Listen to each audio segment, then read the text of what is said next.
And now here to evaluate our third speaker for today's meeting, Rochelle Lisner. Please help me welcome Don Nelson.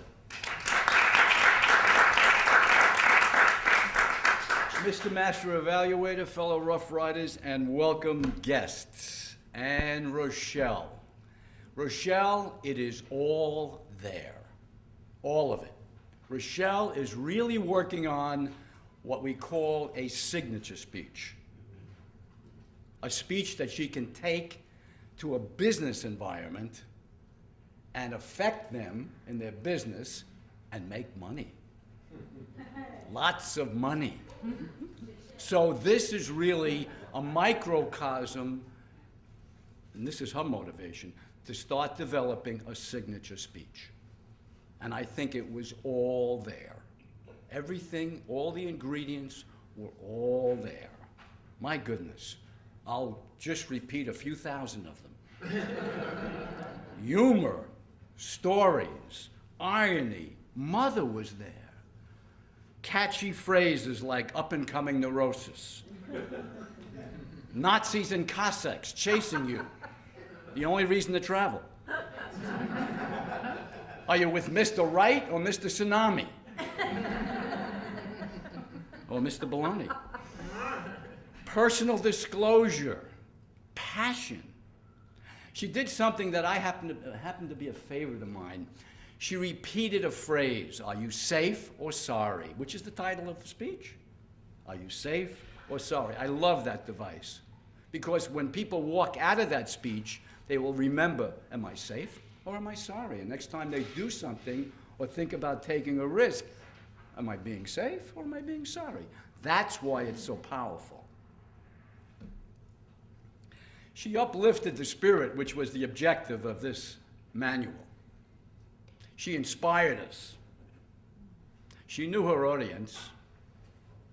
And I do believe that she was effective in working on shifting our view. So let's take this incredible stew of motivation and inspiration, and let's see how it can be better.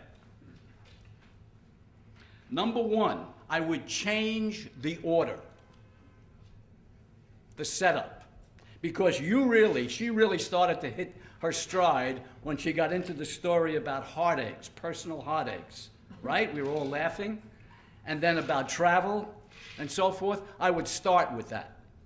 I would start with that because she has such a natural bent for humor, and that is her strength. So she immediately engages us. We're laughing, we're having fun, and we're relating to it as well, our own heartaches. Same with travel and our mothers, whatever our mothers say. So I would set it up with those two and then go into the business part. So that would be the order in which I would work on.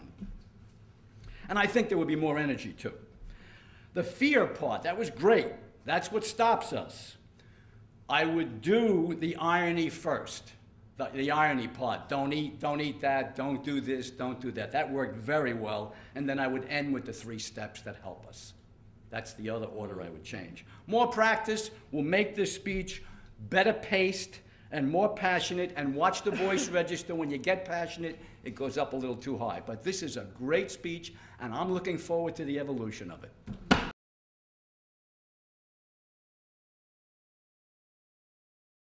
Last but not least, evaluating the speech by Kathleen Connor.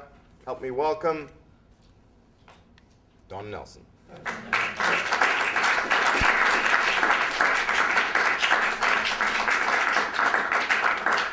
Mr. Master of the Pause, Master Evaluator.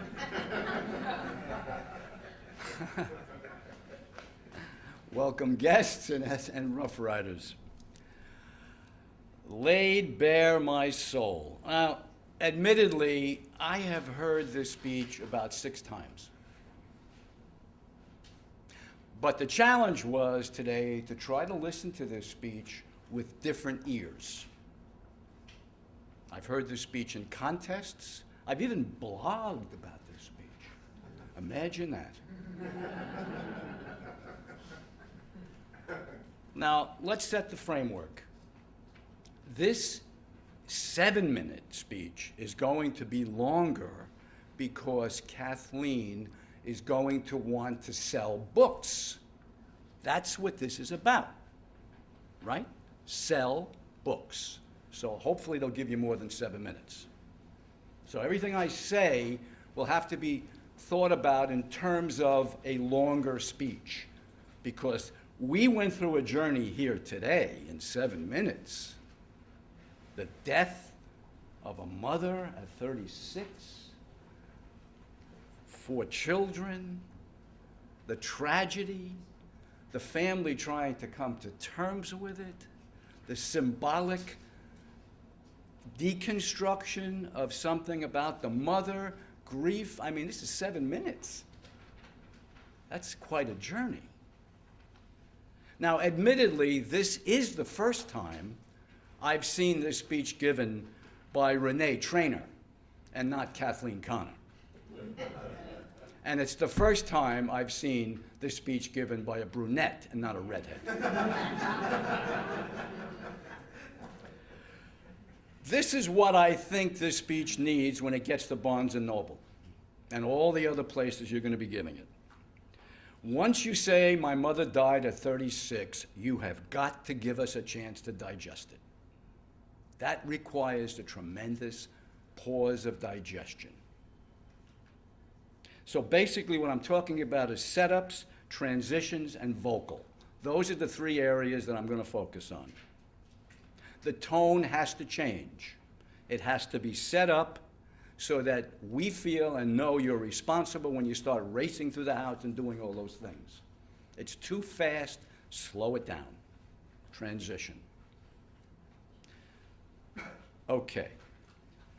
I wanted to know more about these Thornton kids and these Johnson brothers. They sounded like interesting characters, and I think they would add more to this. I also wanted more of a transition to the woodpile. It was such a wonderful scene about the father in the house, but I wanted to know more about getting you to the woodpile. That was a great scene before that with the father. This is such a powerful story. I think slowing it down, setting it up, and working on your transitions will make it a best-selling speech.